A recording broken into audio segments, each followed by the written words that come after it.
సిరిసిల్లలోని తెలంగాణ భవన్లో బీఆర్ఎస్ కార్యకర్తలతో party working president స్థానిక ఎమ్మెల్యే కడియం కేటీఆర్ సమావేశమయ్యారు. సిరిసిల్ల పట్టణంలోని క్లస్టర్ల వారీగా కార్యకర్తలతో కేటీఆర్ చర్చించారు.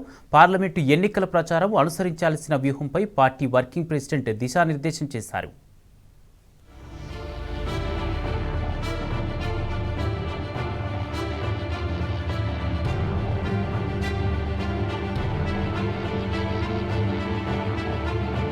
ప్రజల సమస్యలే ఎజెండాగా పనిచేద్దామని కాంగ్రెస్, బీజేపీ మోసాలను ఎండగడుతూ పార్లమెంట్ ఎన్నికల్లో కొట్లాడదామని BRS working president Kalvakuntla Taraka Ramarao party శ్రేణులకు పిలుపునిచ్చారు.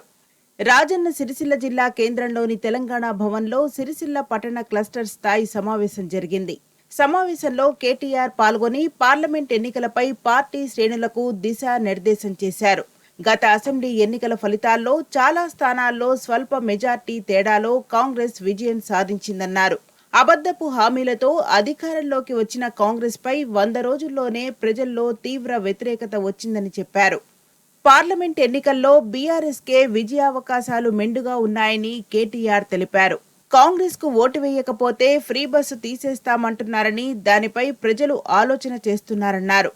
కాంగ్రెస్ మోసపూరిత హామీలను ప్రజల్లోకి తీసుకెళ్లాలని సూచించారు. 5 ఏళ్లు ఎంపీగా ఉన్న బండి సంజయ్ కరీంనగర్కు చేసిందేమీ లేదన్నారు. 5 ఏళ్లలో ఒక్క పాఠశాల, ఒక్క కళాశాల తీసుకొచ్చాడా? ఓ గుడి కట్టాడా? ఓ పరిశ్రమైనా తీసుకొచ్చారా అంటూ ప్రశ్నించారు. రూపాయి పనిచేయని బండి సంజయ్కి ఓట్లు అడిగే అర్హత లేదన్నారు. మోదీ 10 ఏళ్ల పాలనలో నిత్యావసర వస్తువుల ధరలు ఆకాశాన్ని తాకాయన్నారు.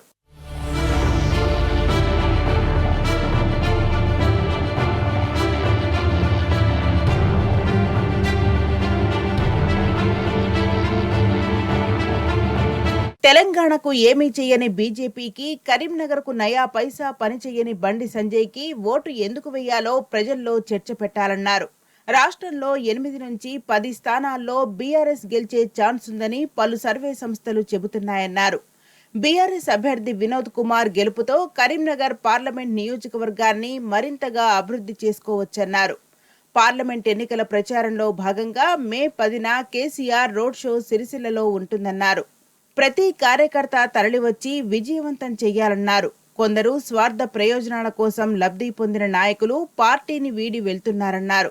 కష్టకాలంలో తన వెంట నిలిచిన నాయకులకు అండగా ఉంటారని భరోసా ఇచ్చారు. భవిష్యత్తులో స్థానిక సంస్థల ఎన్నికల్లో గెలుపు కోసం కష్టపడతానన్నారు.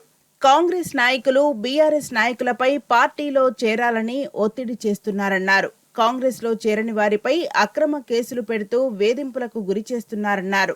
ఎవరూ కూడా అధైర్యపడొద్దని, అందరికీ అండగా ఉంటారన్నారు.